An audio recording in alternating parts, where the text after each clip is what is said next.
They say if you can make it here, you can make it anywhere. But how are you supposed to make it if you aren't sure where to live? Entering the market as a young adult, there are many things you have to start thinking about you never had to before.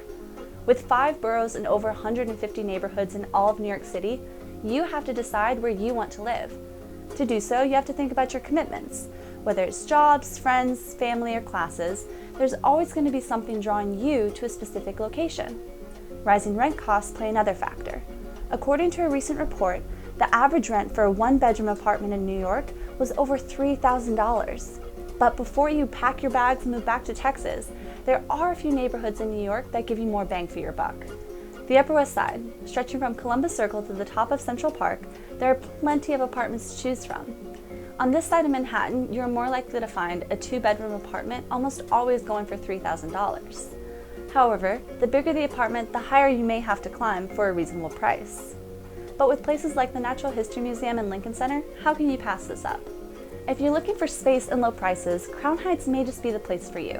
While it may not have the best access to the subways, Crown Heights gives you the opportunity to live in a 3-bedroom apartment for just over $2,500 a month. Now, moving deeper into Brooklyn has its challenges. More often than not, units will not supply laundry or elevators. But if you're looking to work on your steps, this may just be the place for you. Like Crown Heights, Williamsburg will almost always guarantee your own bedrooms. With 4-bedroom apartments going for $4,000 a month or under, this neighborhood is very affordable. However, with limited access to the subway and only 3 trains going in and out of Manhattan, your commute will be longer than others. But to many, it's worth it. These neighborhoods are just a few of the many neighborhoods that college students tend to live. Use websites like StreetEasy to find rent and amenity-specific apartments in the neighborhood of your choosing. Now, once you find your apartment and your neighborhood, there are still a few more things you have to decide on. The first thing you need to do as a student is figure out what you're going to do for financing. If you're not employed, you're not going to be able to get a New York City apartment without a guarantor.